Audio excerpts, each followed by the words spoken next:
Est-ce que c'est bon?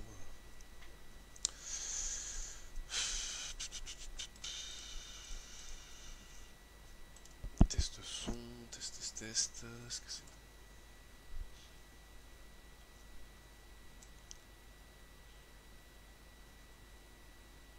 Alors, veuillez me confirmer que le son et l'image fonctionnent. Normalement, ça devrait fonctionner, mais je suis pas sûr. Le son, normalement, c'est bon. Alors, je suis désolé, hein, j'ai pas encore l'habitude de faire des Facebook Live. D'habitude, je fais des YouTube Live. Ah, Guillaume qui nous dit salut. Oui, donc c'est bon, le son et l'image fonctionnent. Parfait. Enfin. Alors, bonjour à toutes et à tous. Du coup, nous sommes le lundi 13 mai 2019. Sylvain Le Canadien avec vous-même pour cette nouvelle émission. Une semaine riche en rebondissement et en volatilité est attendue. Je vous rappelle que, vous le savez si vous avez tradé la semaine dernière, le dossier sino-américain, donc Chine-US, a été extrêmement volatile, a été en tout cas source de volatilité toute la semaine. La semaine dernière, lundi, on commence avec un gap baissier qui a été payé dans la foulée. Mardi, on repart à la baisse, etc. On va voir un petit peu à quoi s'attendre en fait, si vous voulez, dans les séances à venir. Je vous rappelle que vendredi, Donald Trump du coup a passé les taxes de 10 à 25% sur 200 milliards de marchandises chinoises. Ce qui a entre guillemets totalement énervé Pékin, parce que du coup eux ils se sont dit bon bah voilà, si ça se passe comme ça, on se retire des négociations. Et ce à quoi en fait a répondu le président américain, bah écoutez, si je retire des négociations, moi je m'en fous. Les 25% de taxes sur les 200 milliards de marchandises chinoises, ça protège nos emplois, ça protège notre industrie, etc. Enfin bref, c'est même plus des négociations, là ça tourne carrément au règlement de compte. Mais bon, vous connaissez Donald Trump, c'est peut-être juste tout simplement en fait une tactique pour entre guillemets avoir une marge de manœuvre beaucoup plus grande lors de ces négociations, donc ça à la limite c'est pas trop grave. Je vous propose de vous lire l'avertissement légal sur les risques, de commencer ensuite avec vos questions. Je pense qu'il y en a pas mal. Le seul dossier qu'il y a eu à suivre ce week-end, c'était le dossier éventuellement crypto, pour ceux d'entre vous qui en ont fait. Ça a pas mal monté ce week-end. D'ailleurs, j'ai regardé où est-ce qu'on en est, parce que moi j'en parlais dans un de mes points de marché vendredi. Ok. Euh, ok. Non, les cryptos en fait en ce moment à la limite c'est pas mal. Je me demandais, ça c'est un des trucs dont je discutais en fait en live avec mes abonnés. C'est est-ce qu'on est sur un scénario point bas aussi sur les cryptos? Ça peut être intéressant de regarder ça. Parce qu'on se concentre beaucoup sur les indices ces derniers temps. Mais les cryptos c'est quand même pas mal. Alors, même si je suis pas un grand fan des cryptos à la base, c'est vrai que plus le temps passe et plus faut quand même adopter entre guillemets cette nouvelle classe d'actifs. Alors, trader le forex et ou les CFD implique un niveau de risque élevé et peut ne pas être approprié car vous pouvez subir des pertes supérieures à votre dépôt. Vous devez être conscient et avoir une compréhension complète de tous les risques associés au marché d'échange et au trading de produits dérivés. L'équipe ARIA peut être amenée à produire des commentaires d'ordre général qui ne constituent pas des conseils d'investissement et ne doivent pas être interprétés comme tels. Vous devez consulter un conseiller d'investissement si vous estimez ne pas avoir les compétences nécessaires à choisir un produit d'investissement vous correspondant. L'équipe ARIA décline toute responsabilité pour les erreurs, inexactitudes ou omissions et ne garantit pas l'exactitude et ou le caractère complet des informations telles graphiques, liens ou autres éléments contenus dans cette documentation. Allez, on va passer directement. Écoutez, je vais vous faire un point de marché comme moi je fais à mes abonnés. Donc on va commencer par le commencement, comme je leur dis tout le temps. Donc on va commencer par la liste en bas. Et on va commencer par... Pas des cryptos, on va faire de l'USD NOC. Alors, je vais regarder déjà s'il y a des questions. Alors, le son n'est pas très fort, mais ça fonctionne. Bah écoutez, je vais essayer d'augmenter le son. Laissez-moi 2 petites secondes. On va peut-être aller dans paramètres, je sais pas où on va aller là-dedans. Hop, je vais vous augmenter le son, comme ça au moins vous serez dans de bonnes conditions pour suivre ce point de marché, c'est quand même le but. En fait, je suis déjà à 100, donc c'est peut-être moi qui va devoir parler un peu plus fort. J'ai vérifié. Hop. Alors, je vais essayer de parler un peu plus fort. Fabrice qui nous dit good for me, Alexandre El Coco qui nous dit salut Sylvain et bonne semaine à tous. Ouais, donc posez-moi vos questions directement sur le chat. S'il y a des actifs que vous voulez entre guillemets que l'on regarde en fait, que l'on surveille. Moi je vais commencer par ma liste habituelle, donc USD NOC. On est sur une unité de temps là du coup weekly. Où est-ce qu'on se trouve sur USD NOC? Donc l'USD NOC c'est le dollar US contre la couronne norvégienne. Deux scénarios possibles. À très court terme, effectivement, c'est haussier, et puis on a, si vous voulez, on attaque en fait une grosse zone de résistance. 8,89, c'est une belle zone de résistance. Maintenant, moi, les ventes USD NOK, je ne les privilégie pas, et je vais vous donner, entre guillemets, l'argument majeur que je donne à mes abonnés, c'est USD NOK à l'avance, ça coûte extrêmement cher en swap. Donc quand on se met sur des scénarios swing, moi je fais beaucoup de scénarios swing, vendre de l'USD NOK en swing, c'est en fait, si vous voulez, extrêmement cher. Regardez vos swaps, donc les rollovers. Donc si vous faites si vous êtes chez XTB par exemple sur MT4, vous allez sur USD NOK+, clic droit, spécification, et vous regardez du coup échange short. Échange short, c'est quoi? C'est en gros le rollover que vous payez à la vente. Donc chaque séance ouvrée, donc du lundi au vendredi, sachant qu'il y a toujours une séance où le rollover est triple, donc là en l'occurrence chez XTB c'est vendredi, parce qu'il faut prendre en compte les rollovers du week-end, vous payez ce qui est marqué dans échange short, ou vous encaissez éventuellement si le montant est positif. Mais là en l'occurrence, être à la vente USD NOK, c'est payer 5,13 €, enfin 5,13 NOK par séance ouvrée et par contrat. Donc en fait, même si vous prenez un scénario short ici avec un stop là de 3-4% pour aller viser éventuellement les 9% ici de bas de range, déjà c'est un peu compliqué parce que le dollar US en ce moment est quand même assez haussier. Vous payez énormément de rollover, donc en fait à la limite si vous voulez jouer une stratégie haussière NOK, ce que je vous conseille de faire c'est au lieu de jouer l'USD NOK c'est l'euro NOK, parce que l'euro NOK lui il a un rollover positif à la vente et la configuration elle est plutôt similaire il me semble de mémoire.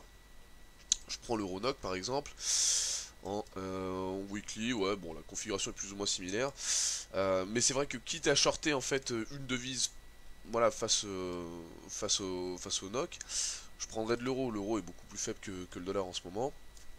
Vous prenez euro NOK et vous regardez d'ailleurs sur votre plateforme que vous encaissez, il me semble même du rollover, hein. C'est un abonné à moi qui m'avait notifié ça, et puis c'était une très bonne remarque, parce qu'au final je me suis dit, bah, ça c'est malin, les gens progressent, c'est vraiment bien. Et Euronoc, non, par contre, vous encaissez du rollover à la vente. Ce qui est extrêmement intéressant, hein, parce que nous, ce qu'on cherche à faire en swing, c'est pas seulement d'avoir un trade gagnant, ça on s'en fout, parce qu'au final, le vrai swing entre guillemets gagnant, c'est celui où vous encaissez de l'argent dans le sens de votre tendance, enfin limite où vous faites du carry trade. D'accord? Pourquoi? Parce que du coup, en fait, quand vous avez des rollovers positifs, je vais vous donner un exemple concret. Parce que là, bon, l'Euronoc, l'USD NOC, c'est bien, mais je vais vous donner un exemple concret. Moi, j'ai une position à la vente sur le gold. Ok? Alors, je vais vous montrer ma position. C'était sur ce graphique-là. J'en ai deux, en fait, des graphiques sur le gold. Donc ça, c'est le weekly. Et j'en ai un plus court terme. Où est-il, le coquin? Il est juste ici. Voilà. J'ai une position, par exemple, en ce moment, sur le gold. Que j'ai prise, du coup, le combien? Le 29 avril à 12h38. Donc c'était lundi il y a 2 semaines, hein, exactement. À 1280,55. Ok. Je vise comme TP 1243 et j'ai un stop à 1302. Pourquoi est-ce que j'ai cette position? Alors, ça c'est une grande question que mes abonnés m'ont posé. C'est pourquoi en fait on prend cette position. Et puis j'aime bien toujours leur donner la raison. Et je vais vous donner la réponse. Quand vous avez en fait ce type de stratégie là, moi ce que je voulais faire c'est, voilà, on arrive dans une période de tension, il y aurait même plus d'intérêt à payer du gold en fait qu'à en vendre. Mais le bet c'est quoi? Le pari c'est quoi que je fais? C'est que le dollar US va se renforcer d'ici peut-être, allez, on va dire 6-9 mois, et qu'il me faut du coup en portefeuille une exposition acheteuse sur le dollar US, mais très légère, pas forcément très forte. D'accord? J'ai ensuite vu qu'on était sur les 1281, qui était un niveau pour moi de short swing assez intéressant. J'ai décidé du coup de voir où est-ce que je mettrais le stop plus la limite. Le stop je l'ai mis à 1302, donc j'ai un stop à peu près initial de 1,61% pour un TP d'à peu près 3%. D'accord? Donc on est quasiment sur du 1 pour 2 au niveau du ratio risque-rendement. Je risque, voilà, exactement... tac, je prends bien les 80-55, voilà, à peu près là. 302 c'est là. Voilà, je risque un 6 pour quasiment 3, donc ça fait du 1 pour 2. La stratégie c'est la suivante. Moi j'anticipe en fait le fait que le gold ne sera pas forcément directionnel à la baisse ou à la hausse, mais va plutôt rester dans un range encore quelques séances. Les rollovers à la vente sur le gold sont plutôt intéressants. Chaque jour où vous restez en fait à la vente sur le gold, vous encaissez beaucoup de rollovers. Je vous donne un exemple encore une fois concret. J'ai une position sur la NZD-CAD là, qui dure depuis le 18 janvier en swing. J'ai payé 1€ et quelques de rollover. Sur le gold, en 2 semaines, j'ai encaissé 0,65 en rollover. C'est-à-dire qu'en gros, le rollover sur le gold, il est extrêmement élevé à la vente.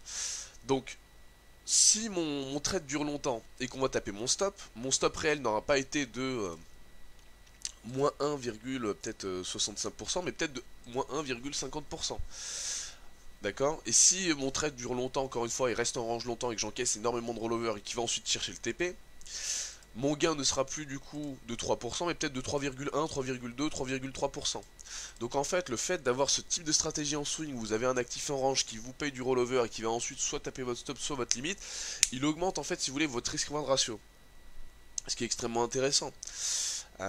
Et moi, ce qui m'intéressait dans mon portefeuille, c'était d'avoir du coup cette expo légèrement acheteuse dollar US, parce que j'en voulais en portefeuille, vu que voilà, pour moi, le dollar US va peut-être se renforcer un petit peu d'ici quelques mois, donc du coup, en avoir un peu à la hausse, ça m'intéresse. De deux, je vais être payé pour avoir une expo haussière dollar US, donc j'ai choisi cet actif-là, Gold, parce qu'il était en range et il me payait pas mal au niveau des rollovers.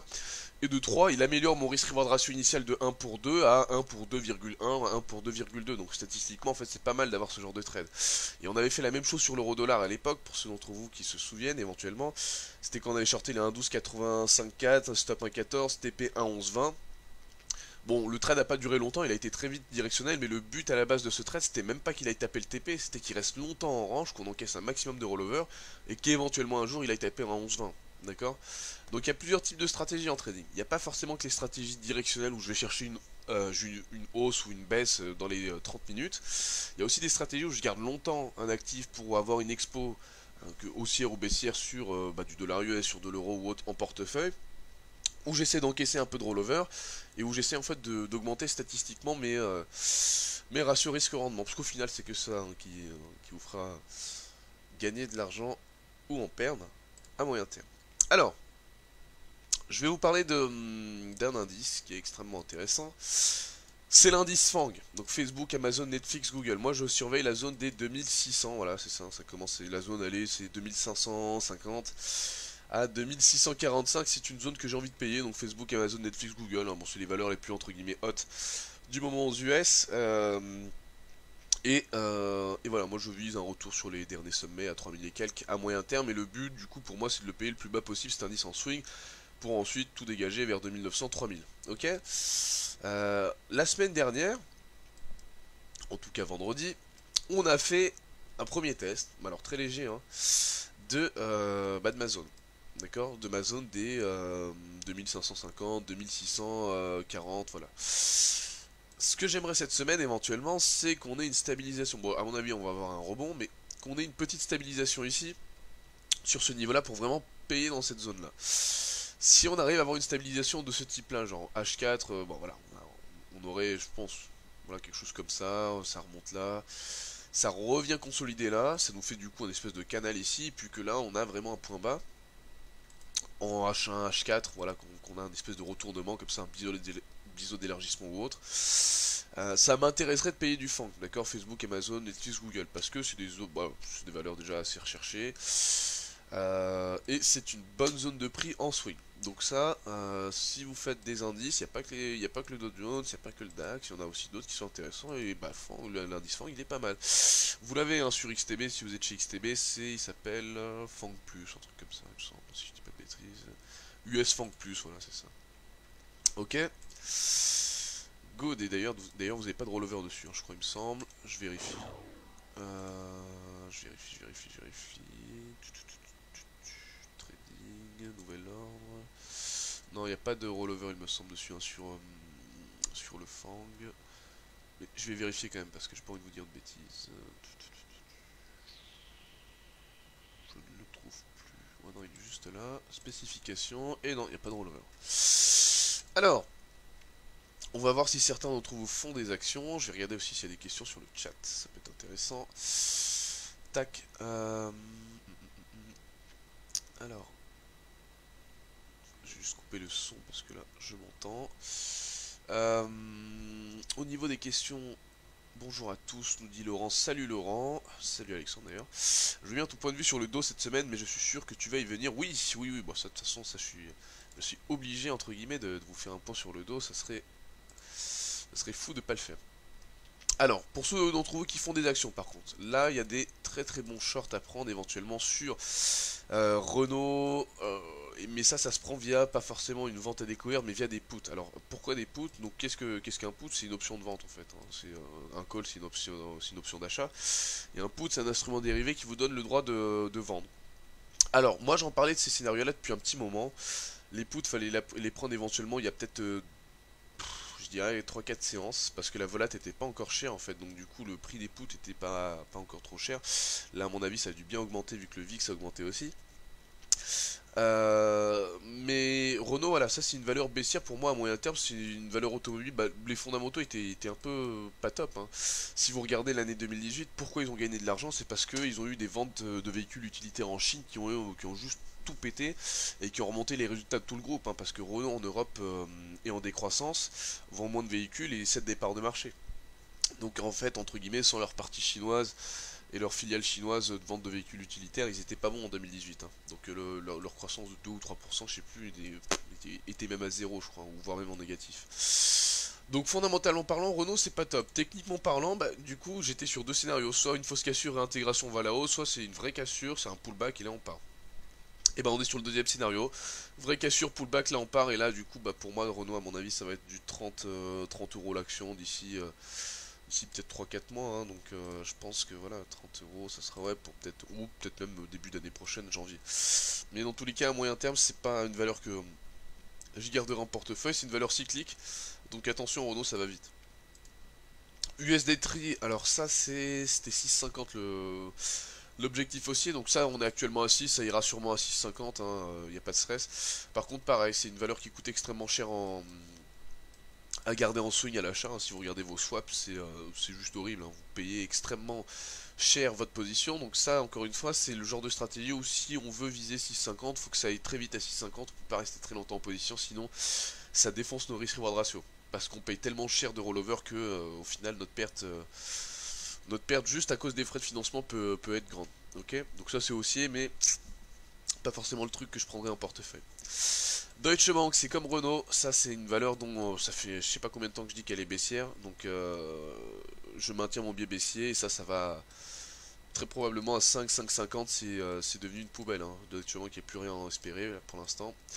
Ils étaient en discussion justement de fusion avec Commerzbank, etc. Mais pour moi, c'est un dossier qui est vraiment mort, quoi. Il n'y a plus grand chose à en espérer. Donc ça c'est 5, 5,50 à moyen terme.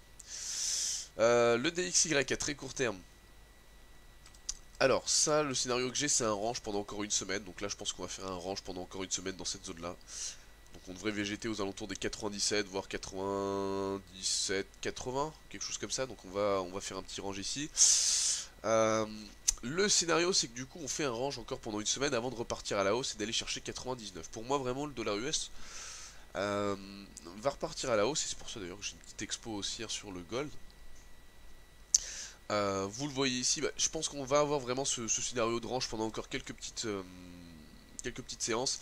Allez, encore peut-être cette semaine-là, et je pense que d'ici la semaine prochaine, on devrait pouvoir repartir à la hausse sans trop de soucis.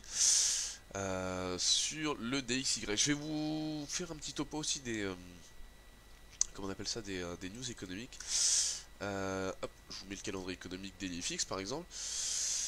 Bah, regardez, hein, au final, on n'a pas de grandes news aujourd'hui, hein. Donc là, c'est une séance assez, je dirais, ouais, c'est assez calme, hein. Enfin, y a pas grand chose à suivre. Mardi, donc c'est-à-dire demain à 11 h, on aura le lundi Zoo en Allemagne. Bon, ça, il a attendu meilleur que prévu, mais c'est pas. Ça va être plus pour le DAX en fait, entre guillemets, que ça va être important. Donc si vous faites du DAX demain à 11 h. PIB allemand mercredi à 8 h, ok, c'est cool. PIB zone euro aussi, il a attendu stable, hein, 1-2, donc pas de surprise. IPC au Canada, moi j'ai une stratégie dessus donc ça m'intéressait sur le dollar canadien. Vente au détail aux US, attendu vraiment mauvaise pour le mois d'avril. 0,2 contre 1,6, mais à mon avis c'est déjà pricé. Pour ceux d'entre vous qui font de l'AUD, donc du dollar australien, taux de chômage en Australie, du coup publié jeudi à 3 h 30 du mat, heure de Paris. Et vendredi, pour bien terminer la semaine, indice de confiance du Michigan. Ok, donc vous l'aurez compris, une semaine relativement calme, hein. On n'a pas, on n'a pas non plus 1 milliard de stratégies d'annonce économique à suivre. Donc à mon avis, le vrai dossier à suivre, ça va être en fait, si vous voulez, Chine-US, hein, de toute façon, ça va être Trump contre le gouvernement chinois. Alors, au niveau du VIX, je fais un petit point rapide parce que j'en parlais au final pas mal depuis la semaine dernière. Alors, je vous explique le plan. Il y avait deux plans initiaux, donc on réfléchissait à payer du VIX, nous à l'époque, mais aux alentours des 8-10 pendant un petit moment. On n'a pas eu 8-10, on a eu au plus bas 11-4, donc du coup on l'a pas payé, et puis bon, on a eu un excès de volatilité. Le deuxième plan, ça serait de shorter du VIX, mais beaucoup plus haut, donc ça serait sur la zone des, moi que j'ai délimité entre 32 et éventuellement 37. C'est pas sûr qu'on aille sur cette zone-là, mais si on va dans cette zone-là, c'est une superbe zone d'excès à shorter sur le VIX. Et puis après, c'est un trade qui dure 3, je sais pas, peut-être pas 3-4 mois, j'exagère, mais ça peut se faire en 2 semaines, 2 semaines, un mois. Voilà, si on arrive à shorter cette zone-là, on a un stop à peu près ici au-dessus de 46. Puis après, on vient jouer un retour à la normale aux alentours des 12, quoi. 12-10, voilà. Bon, 10 c'est peut-être un peu trop, mais au moins 12-13, voilà. Et on a un risk-reward ratio qui est pas top en vrai, hein. Enfin, oh, on a peut-être, ouais, limite du 1 pour 2, ouais. Quasiment du 1 pour 2. Donc ça va.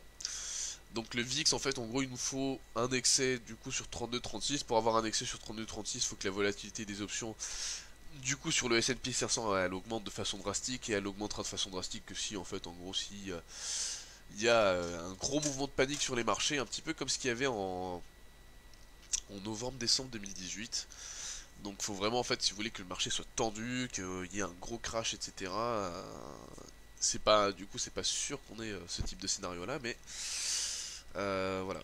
Le VIX, c'est le seul scénario que j'ai d'assez intéressant en swing pour le moment. Donc tant qu'on n'est pas dans un scénario d'excès comme ça, et que ça part totalement en cacahuète sur les marchés actions, ça sert à rien de payer le VIX là à 18, hein. La vol, faut plutôt même la vente statistiquement, c'est là où on a plus de chances de gagner de l'argent.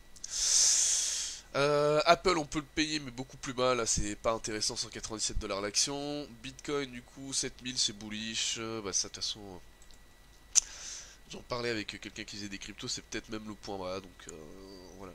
Ça, c'est peut-être d'ici quelques mois un retour sur 14-16 000, on sait pas. Donc on fera attention dessus, mais je pense que l'heure n'est plus forcément venue de shorter. Après, je suis pas un expert des cryptos, donc je vais pas donner de grandes stratégies, mais bon, ouais, voilà. C'est à mon avis le scénario, c'est de s'en prendre un petit peu en portefeuille, voilà. J'en ai pris quand? J'en ai pris vendredi à, je vais vous dire mon prix. C'était 6008, un truc comme ça. Je l'ai pris après le live de vendredi que j'ai fait. Mais je vais vous dire ça tout de suite. Mon prix exact, il est à combien? J'en ai pris à 6344. Ouais, j'ai pris à 6344, donc du coup c'est à peu près là. Coordonnées donc 6344.06, ouais, c'est ça. Ouais, j'en ai pris là, sur un espèce de breakout ici, et je vise combien du coup? J'ai mis 20 000. Ouais, bon, j'ai peut-être été un peu. J'ai mis 20 000. Bon, je me suis peut-être un peu chauffé, mais je pense que c'est au moins 16 000 quoi. Donc, non, bah voilà, je pense que ça, c'est pas méchant d'en avoir un petit peu en portefeuille. BNP, du coup, dossier toujours. Bah, dossier, c'est un peu comme Renault, ça, c'est un dossier qui est potentiellement baissier en fait, BNP, parce que en weekly, on a un super canal. Ascendant, mais après voilà, BNP c'est une financière, c'est des valeurs cycliques, c'est des valeurs qui souffrent en fait entre guillemets, et qui ont tendance à décrocher assez rapidement quand le marché lui-même est assez fébrile. Fondamentalement parlant, c'est pas non plus la financière que je paierais si je devais payer une financière française. Je préférerais limite payer du Société Générale que du BNP, si je devais choisir. J'avais un setup, j'avais le setup suivant, très potentiellement baissier dans cette zone là des 45 avec un niveau de stop sur 52 pour viser 23. Scénario qui est moyen terme, scénario qui est assez agressif aussi. Parce que viser 23 sur BNP c'est quand même, entre guillemets, parier sur, sur peut-être éventuellement un mouvement comme on a connu là, entre, je dirais, ouais, février, décembre 2018, quoi, c'est-à-dire repartir sur une année baissière. Donc en gros, là, c'était juste, si vous voulez, une pause dans la baisse. C'est un scénario assez agressif. Maintenant, je l'ai pas encore validé. Je suis pas encore rentré à la baisse dessus. J'ai hésité à soit me prendre un put sur BNP, soit tout simplement ouais rentrer. Short via juste un CFD, même pas une vraie vente à découvert, mais voilà, une vente à découvert via un CFD pour pas avoir trop de collatéral de côté. Et puis bon, même si je paye des frais à la vente, c'est pas grave. Moi, j'ai un petit peu d'effet de levier. Je l'ai pas encore fait. Je l'ai pas encore fait parce que c'est une configuration qui me... Je sais pas, BNP, je l'ai pas trop... je la comprends pas trop non plus. Et puis voilà. Il y a une entrée potentiellement baissière, mais je l'ai pas encore prise, quoi. Alors, NZD4, par contre, ça c'est une stratégie que je connais bien. Je l'ai en portefeuille depuis tellement longtemps maintenant que je suis bien content d'ailleurs qu'elle commence à casser ses 0,89. Donc là-dessus, c'est un setup où j'ai vendu 0,8966,3 en janvier, le 18 pour être exact. Donc c'était à peu près par là, là. Ouais, c'était ici.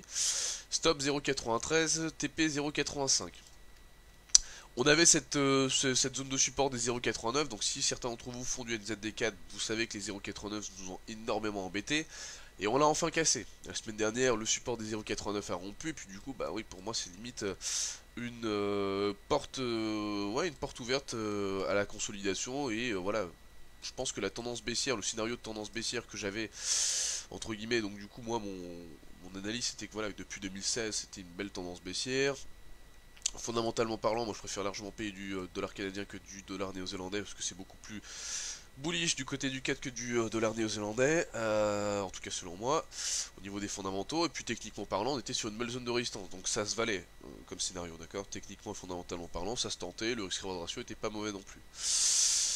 Je pense que cette stratégie-là, elle est bien partie pour aller chercher 0,85 et on est actuellement à 0,88, 34. Je pense qu'on est plutôt bien lancé, donc c'est baissier.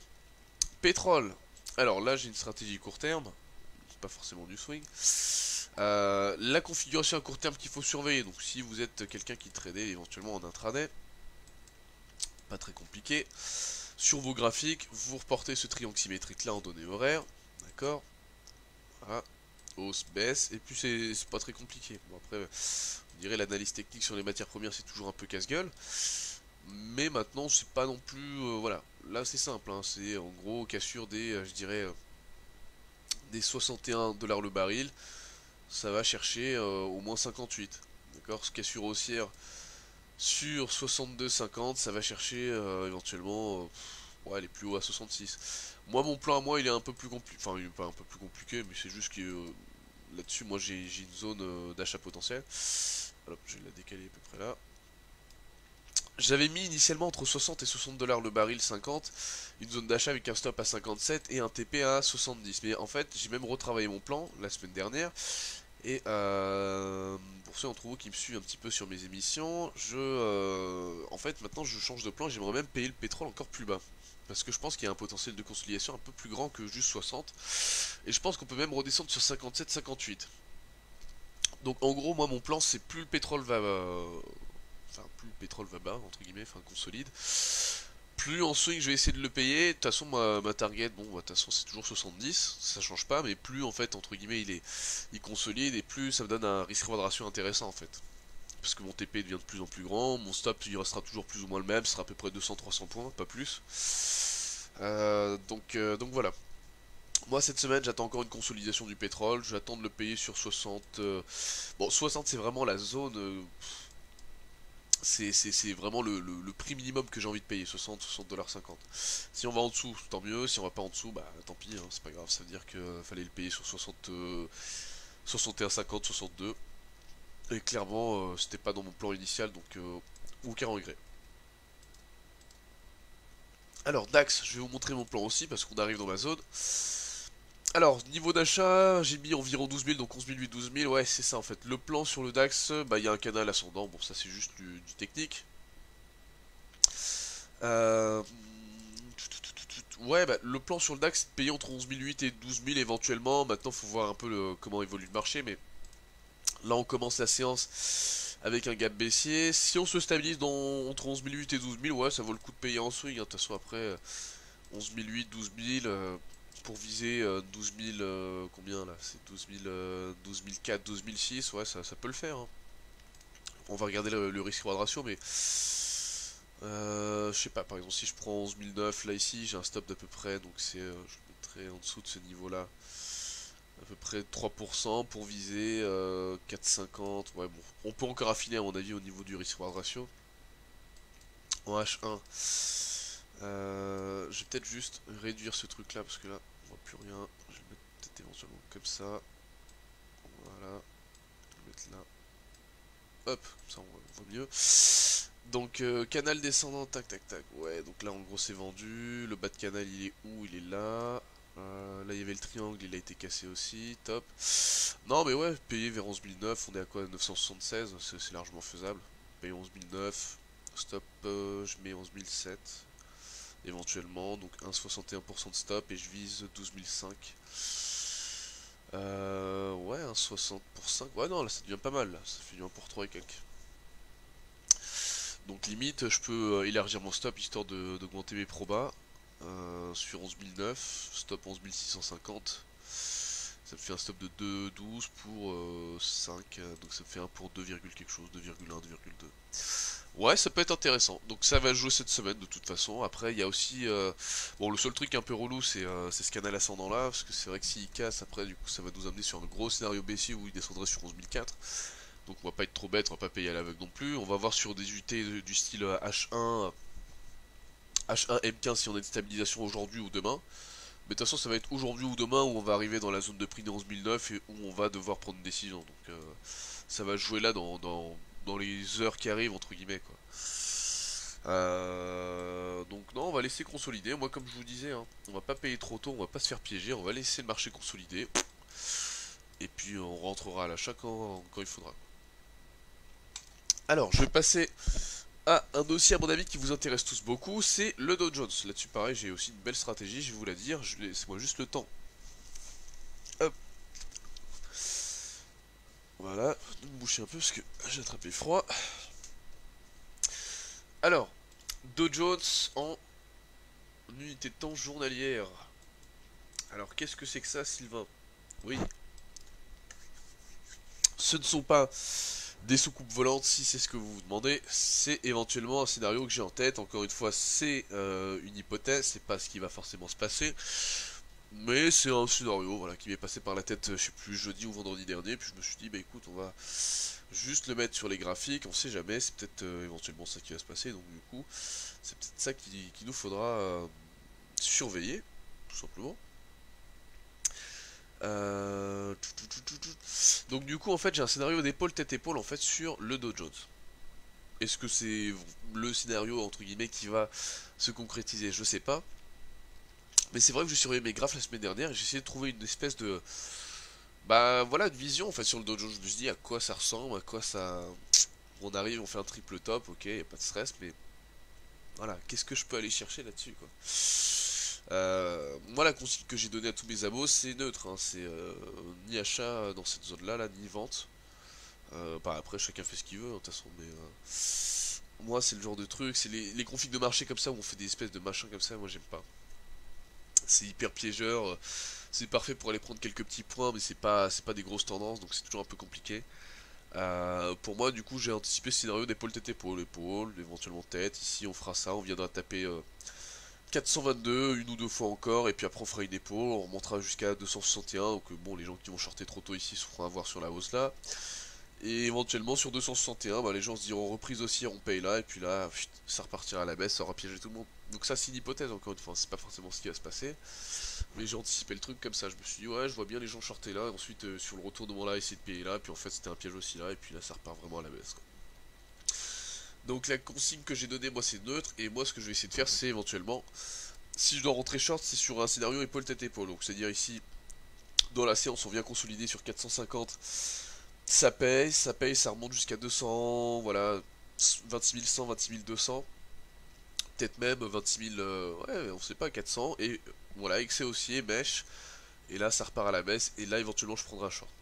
Donc si on arrive à faire vraiment ça, là ça peut me tenter pour un short, sinon j'attendrai des achats. Donc je vous rappelle le scénario, on tape ici, on revient éventuellement là. Si on revient là, j'enclenche une vente avec un stop au-dessus des plus hauts, donc stop de 3,30, voilà 3,3%. Et je vise l'objectif théorique, ici, bon je vais me mettre un peu plus haut à 24 400, ça me fait 7, donc j'ai un 3,30 pour 7, ça me fait du 1 pour 2 au niveau du risque-reward ratio, donc c'est bon. Ok. Si par contre le marché est consolide direct, qu'il n'y a pas d'épaule tête épaule, c'est-à-dire qu'il vient pas là, qu'il remonte pas là avant de partir là, et qu'il fait juste ça ou ça, bah tant pis, hein, je prends pas de short. J'attends cette zone là et je regarde si je paierai dans cette zone là tout simplement. D'accord? Donc si le marché ne fait pas d'épaule tête épaule, ne rebondit pas dans cette zone là, il vient, il casse ici directement, il va chercher là ou là, je le laisse partir. Parce que moi, enfin, si je short là, mon stop, moi je vois pas autrement en fait que là-haut. Hein. Donc si je le mets là, c'est un stop de 6% pour viser 3-4%. Donc mon risque ratio il est même négatif. Hein. Je risque beaucoup plus d'argent que ce que je vais éventuellement fait gagner. D'accord, donc ça n'a plus vraiment de sens au final. Donc parce que moi si je prends un short, je vois pas, je mets mon stop là, hein, je vois pas où je le mettrai ailleurs. Hein. Donc c'est aussi ça le truc. Donc deux solutions, la seule condition pour que je prenne mon short c'est un rebond là. Et pour ça, faut que ça fasse une épaule tête épaule. Voilà. Et si elle la fait pas, c'est pas grave. Si elle la fait pas, c'est pas grave, parce que si on arrive dans des niveaux de prix comme ici là, bah en swing c'est pas mal, hein. C'est des beaux niveaux de prix quand même. Hein. Donc on réfléchira à si on rentre à l'achat. Par contre si on rentre à l'achat, on aura des super risques de ratio, parce qu'on vise les plus hauts, et les stops seront pas forcément non plus monstrueux ou trop méchants quoi. Donc des beaux petits achats comme on a fait, bah c'est simple, hein, nous au début d'année sur LDT on a fait que ça. Là sur la hausse on a fait que des achats. Ça a été top parce que le marché était en tendance, il n'était pas trop dur à lire, hein, ça faisait que monter donc fallait payer c'est tout. Là à mon avis on va faire un petit range pendant un petit moment, voir cet été, et puis peut-être qu'à la fin de l'année, vers octobre ou novembre, on aura un peu plus de tendance, on verra. Ok, donc achat ouais, plus bas par contre. Mais dans tous les cas, si je passe à l'achat, je vous tiendrai au courant, ça y a pas de stress. Gold, je vous ai donné mon point de vue, du coup moi moi je veux un range là-dessus, je veux même pas qu'il soit baissier, je veux juste qu'il végète encore très longtemps en range pour encaisser du rollover et qu'un jour éventuellement il a été à 1243. Je le garde juste pour avoir mon expo acheteuse en fait sur le dollar US. Pétrole, je vous ai des bons scénarios. Eurodoll, alors ça c'est pas très compliqué. Bah c'est pas compliqué parce qu'on arrive sur une zone éventuellement que je peux envisager à la vente mais que je vais pas forcément prendre à la vente tout de suite. Ah bah Eurodoll ça va dépendre d'aujourd'hui mais ouais c'est une zone de vente là éventuellement. Le TP, bah, la config graphique si vous cherchez un peu à faire de l'analyse technique elle est pas compliquée. Elle ressemble à ça à court terme. Ouais quelque chose comme ça.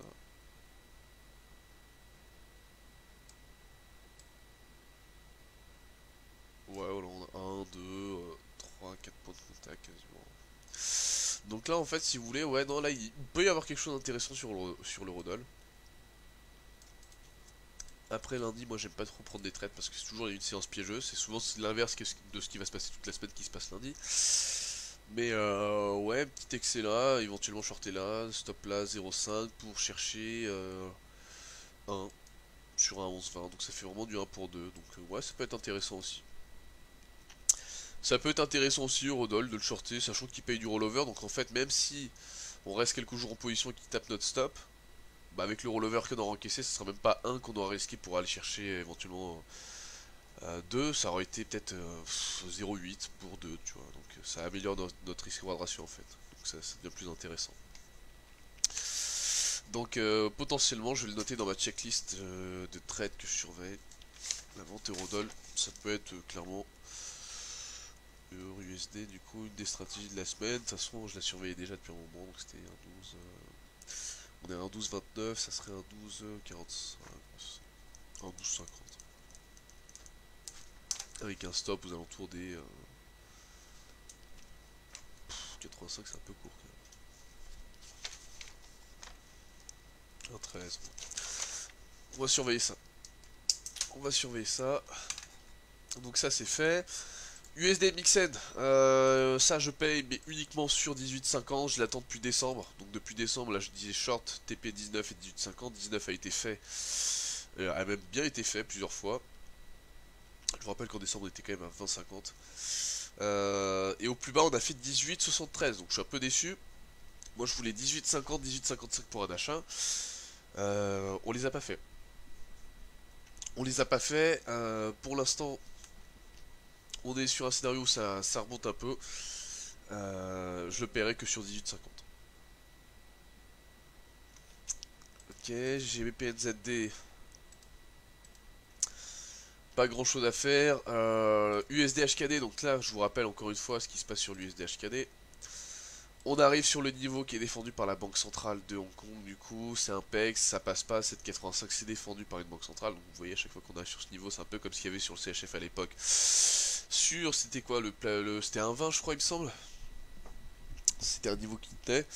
Bah là c'est la même chose, hein, c'est un PEC qui tient et voilà, ça sera vendu, donc il y a de très fortes chances que ça soit vendu maintenant. Trader les PEC, vous savez un petit peu les risques que ça implique. Si la banque centrale décide de plus défendre le niveau, bah vous prenez un mouvement comme ça. Tac, une bougie bleue. Donc faites gaffe. Mais voilà, on arrive sur 7,85, c'est le niveau qui est défendu en tout cas par la banque centrale, donc du coup à réfléchir. Euh... Alors Dansk, pour ceux d'entre vous qui font des actions, alors ça par contre ça c'est la valeur sur laquelle j'ai le plus de conviction, limite à la baisse. C'est un dossier qui est fondamentalement baissier pour moi, je vous avais publié une idée de trading sur TradingView, c'était cet été.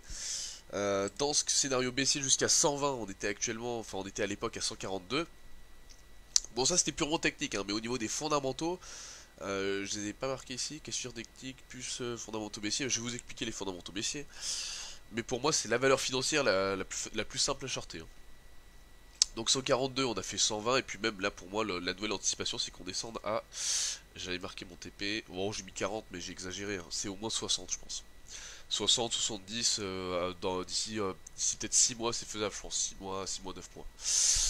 Donc c'est un short quand même moyen terme mais c'est une valeur à mon avis, enfin celle-là j'ai vraiment pas énormément de doutes parce que scandale de blanchiment d'argent dans les filiales de l'Est. Licenciement du CEO, c'était quand c'était... Ouais, c'était l'été dernier, je crois, il me semble, si je dis pas de bêtises. Cassure technique baissière, aucun flux, personne ne paye. Résultat légèrement en baisse, hein, il me semble. Ouais, voilà, c'est ça. Donc, surprise, hein, on estimait. Donc voilà, même les bénéfices sont pas aussi bons que prévu. Donc pour moi, non, ça c'est fondamentalement parlant, c'est baissier, il n'y a pas de stress. Techniquement parlant, c'est baissier aussi. Et puis voilà. Je vous répète ça depuis quand même un petit moment, donc je pense que vous devez me prendre pour un fou et se dire, mais le mec il avait un compte chez Dansk, qui lui ont mis des frais, il est énervé contre eux. Non, pas du tout, mais c'est juste que ce dossier là pour moi c'est autant techniquement que fondamentalement, voilà, c'est assez, c'est pas très compliqué de se dire, voilà, je suis baissier sur Dansk. Ok, donc ça c'était pour ceux qui faisaient des actions, j'avais payé N pas intéressant, cassure haussière, là machin, on est là, c'est nul. CAC 40, FCE, donc ça c'est par contre pour ceux qui font du futur. Ouais, bah réintégration, il n'y a pas grand chose à dire, hein. Bon, c'est peut-être une fausse cassure, ça réintègre, on vient là, bon, on verra. J'ai pas spécialement d'avis sur le CAC. Voilà, voilà, bah écoutez, je pense que je vous ai donné toutes mes stratégies. USD sec, on voulait le payer à 9,14, j'ai pas réussi à le payer, ça c'est ma faute. J'aurais dû mettre un ordre conditionnel, je l'ai pas mis, je voulais le payer en manuel. Bien fait pour moi. Du coup, bah on a raté toute cette hausse là, c'est con. Dommage, mais ça arrive, c'est le métier. Voilà, bah écoutez, je vous ai donné toutes mes stratégies de trading du moment.